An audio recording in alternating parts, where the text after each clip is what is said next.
Hey second graders, it's Mrs. Klingeman, and it's time to move on to a new chapter. So I'm switching with Miss Baroker. She'll be doing the assignments this chapter, and I'll be doing the video. So if you have any questions about the lesson, you can ask me. If you've got any questions about the assignment, you can go ahead and ask her for Chapter 3. So in this chapter, we're going to be doing 3-digit addition and subtraction. So you need to find your new Chapter 6 book.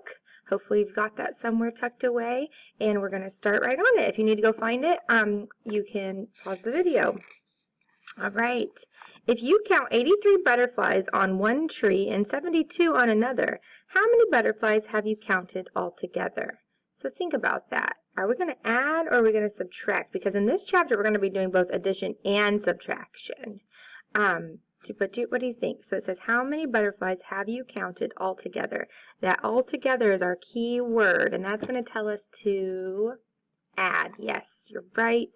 83 plus 72. Well, when we add, we always start in the ones. 3 plus 2, 5. Is that what you got? Do I need to regroup with the 5? No, there's no 10.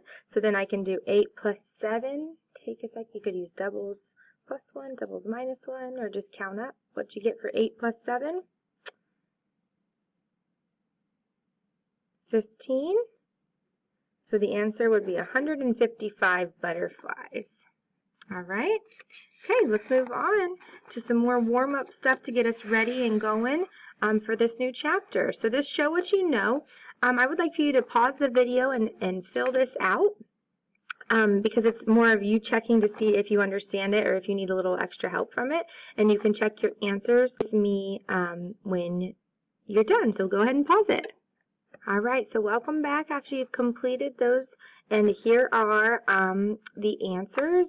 Be careful on this one. It said 5 tens minus 3 tens, and that would equal 2 tens. Well, 2 tens is equal to 20, okay?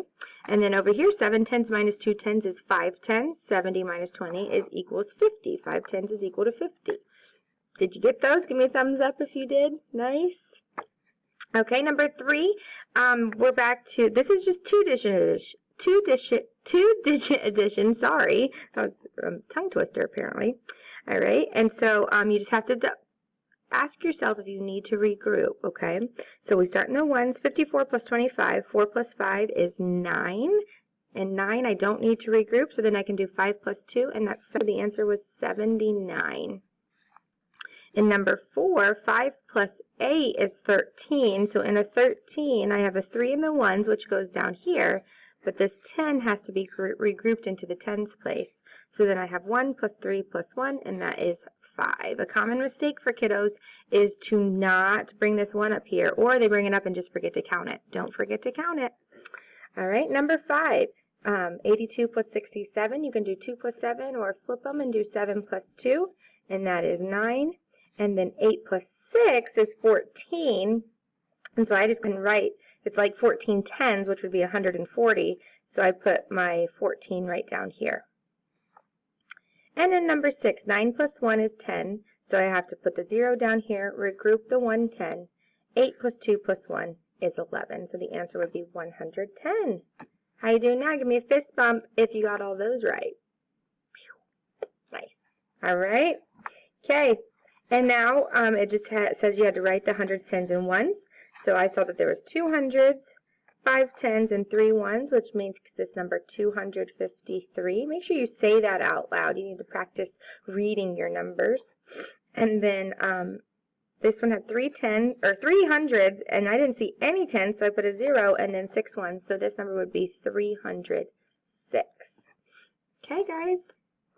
I hope you're doing okay on that. If you missed a lot or were confused, you need to ask your grown-up, and if you guys can't figure it out, then be sure to contact me, because if you can't do that stuff, then this chapter is going to be very hard for you, because that's all old stuff in review. So we're moving on to new stuff now.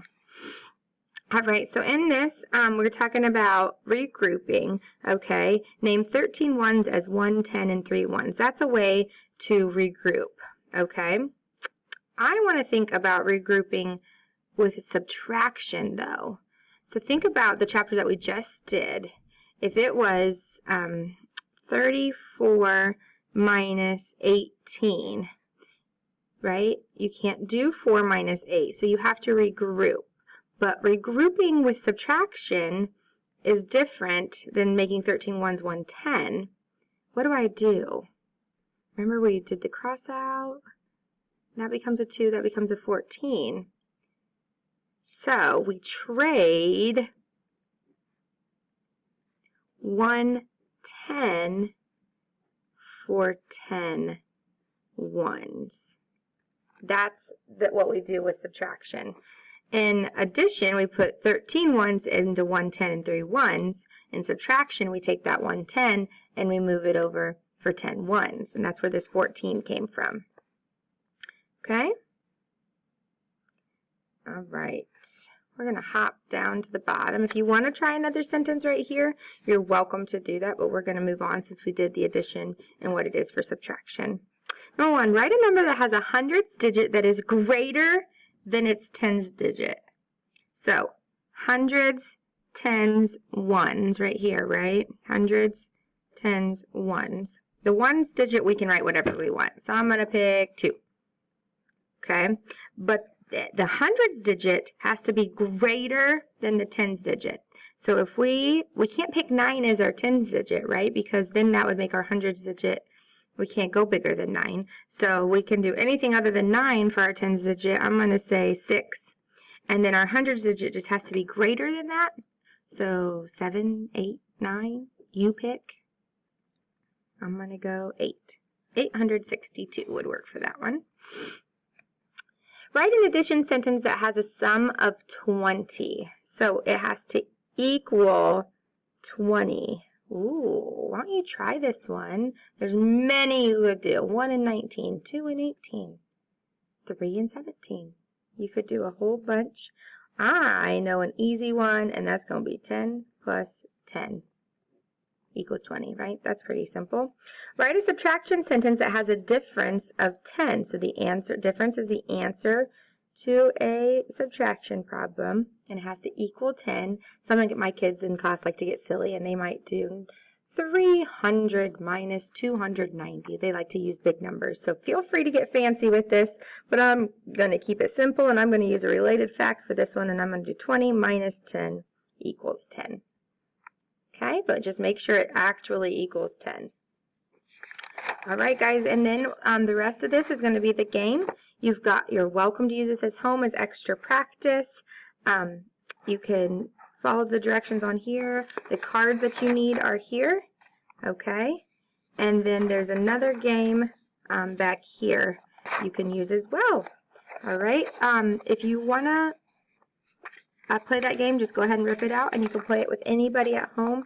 These vocab cards are a great thing for you to use as well to practice for this chapter. So let me know if you have any questions. Tomorrow we'll jump straight in to 6.1. It's going to be good. Bye, guys.